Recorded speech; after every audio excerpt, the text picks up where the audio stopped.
अगर आपकी भी वर्ड फाइल दिखने में प्रोफेशनल नहीं लगती तो आज की वीडियो आपके लिए बहुत जरूरी है। आज मैं आपको सिखाऊंगा एमएस वर्ड की सबसे जरूरी फॉर्मेटिंग जिससे आपकी फाइल एकदम प्रोफेशनल दिखेगी। सबसे पहले हम सीखेंगे फॉन्ट चेंज करना। जिस भी टेक्स्ट का आपको फॉन्ट चेंज करना है सबसे पहले उसे सिलेक्ट करना होगा। इस तरीके से जैसे आप यहाँ से क्लिक कीजिए और ये सिलेक्ट कर सकते हैं या फिर डबल क्लिक करके भी आप इसको सिलेक्ट कर सकते हैं। सिलेक्ट करने के बाद ऊपर आइए, यहाँ पर देखिए होम टैब में आपको यहाँ पर ऑप्शन दिखेगा। ये देखिए यहाँ कैलिबरी बॉडी लिखा है। आप चाहें इसको किसी भी और, जैसे एरियल है, एरियल ब्लैक है, आप जिस भी फॉन्ट में चाहें उस फॉन्ट में इसको यहाँ से चेंज कर सकते हैं। अब बारी आती है फॉन्ट के साइज की। हम फॉन्ट का साइज कैसे चेंज करेंगे ये हमने सिलेक्ट किया। जैसे हमें सिर्फ माई का साइज चेंज अगर करना है तो हम क्या करेंगे, इसको सिलेक्ट करेंगे और यहाँ पे हम क्लिक करेंगे। ये हमारा फॉन्ट का साइज का ऑप्शन है, यहाँ से हम इसका फॉन्ट का साइज बढ़ा सकते हैं। ठीक है, इसके अलावा इसके बगल में जो ए अप और ए डाउन का जो ऑप्शन है, अपर और इंक्रीज का, इंक्रीज और डिक्रीज का, तो यहाँ से भी हम इसको कर सकते हैं। ये देखिए यहाँ से इंक्रीज होता जा रहा है, आप जितना चाहे इंक्रीज कर सकते हैं और इससे हम यहाँ पर इसका साइज जो है वो डिक्रीज कर सकते हैं। इस तरीके से आप फॉन्ट का साइज इंक्रीज और डिक्रीज कर सकते हैं। इसके बाद इसमें एक और ऑप्शन आता है कि हम इस फॉन्ट को अगर बोल्ड, इटैलिक और अंडरलाइन करना हो। जैसे ये जो हमारा फोल्ड है, जो फॉन्ट है ये थोड़ा सा बड़ा है, हम इसको भी सेम नॉर्मल साइज में कर लेते हैं। हमने यहाँ नॉर्मल साइज कर लिया तो इसका जो सबका जो साइज है वो हम यहाँ कर लेते हैं 24। ठीक है, अब हम इसको बोल्ड, इटैलिक और अंडरलाइन करेंगे तो कैसे होगा। सबसे पहले हम इसको सिलेक्ट करते हैं पूरा। हम यहाँ करते हैं इसको, ये ऊपर दिख रहा है बी, कंट्रोल बी से कंट्रोल बोल्ड हो जाएगा। ये अगर आप चाहें तो कीबोर्ड से कंट्रोल प्लस बी दबाएंगे, ये कंट्रोल बोल्ड हो जाएगा। पूरा सिलेक्ट करने के बाद ये बोल्ड हो जाएगा। आप इसको हटा दीजिए। इससे आप क्लिक करेंगे तो यहाँ पे इटैलिक हो जाएगा, मतलब ये थोड़ा सा तिरछा हो जाता है। इसका कंट्रोल का जो शॉर्टकट है कीबोर्ड का वो कंट्रोल प्लस आई है।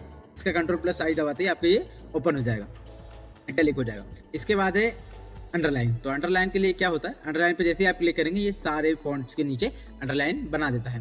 अब इसको भी आप, एक शॉर्टकट है इसका, control plus you, control plus you दबाते ही ये अंडरलाइन भी हो जाएगा और अंडरलाइन अगर दोबारा दबाते हो तो अंडरलाइन हट भी जाएगा। सेम इसी तरीके से, इस तरीके से आप इसका जो है बोल्ड, इटैलिक, अंडरलाइन को कर सकते हैं इजीली।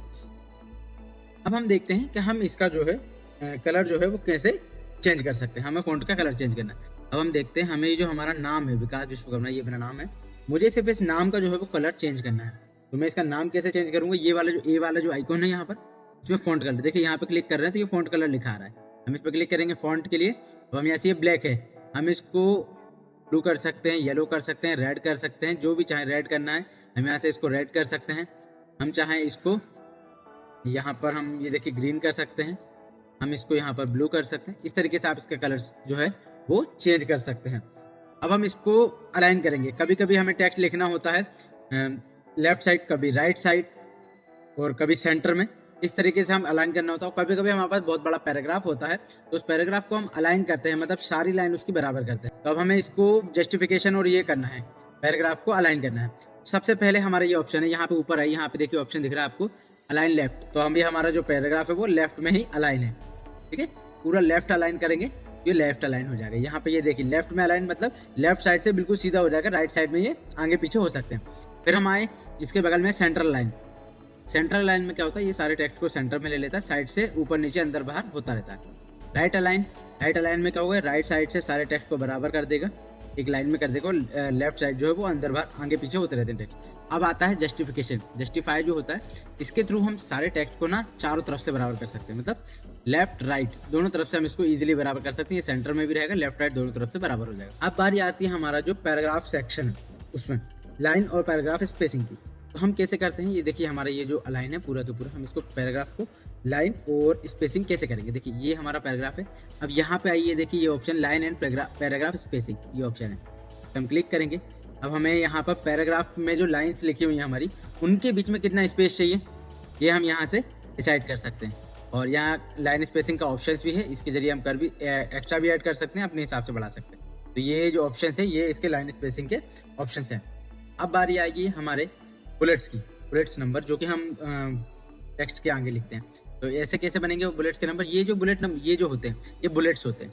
बुलेट्स मतलब ये जो हम कई कई आपने चीज़ों के सामने देखे होंगे, ये बुलेट्स बने होते हैं, बुलेट्स बने होते हैं। अब हमने यहाँ बुलेट लगाया, पे क्लिक करेंगे, बुलेट बन जाएगा। जब हम लोग कोई भी टेबल बनाते हैं, टेबल टाइप मतलब कि कंटेंट में जैसे हम किसी चीज़ की विशेषताएं लिखते हैं तो 1 बाय 1 2 3 4 इस तरीके से लिखते हैं। तो हम कई बार एरोस का यूज़ करते हैं विशेषताएं दिखाने के लिए। हमने ये किया, इसके बाद अगर हम इसको इंटर करेंगे तो ये फिर से हमारा जो है टेक्स्ट ऑटोमेटिकली बुलेट्स को अलाउ कर देता है, बुलेट्स आ जाती है यहाँ पर। इंटर करते जाते हैं हर लाइन के बाद अगर हम, तो ये बुलेट्स को अंदर फिट कर देता है। बट कि हमें इसमें नहीं करना है। क्यों नहीं करना? क्योंकि ये हमारा एक पैराग्राफ है। जब हम कुछ ऐसी चीजें लिखते हैं जिनमें हमें करना होता है, तो वो उसके हिसाब से ये उसको अलाइन कर देता है। तो ये बुलेट्स लगाने का तरीका होता है। अब इसके बाद हम इसी में देखते हैं कि हम नंबर्स कैसे लगा सकते हैं। हम यहाँ पे इसको हम सिलेक्ट कर लेते हैं, उसके बाद हम यहाँ पे नंबर लगा। ये जो है नंबरिंग का ऑप्शन है, हमने क्लिक किया।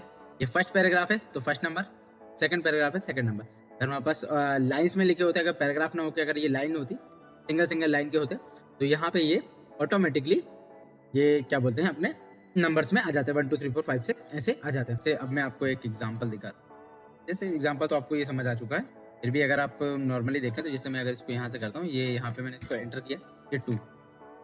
आप मतलब जितने भी लाइन लिखते जाएंगे, ये जैसे हम यहाँ पे एंटर कर रहे हैं तो ये ऑटोमेटिकली लाइन में कन्वर्ट होती जा रही है।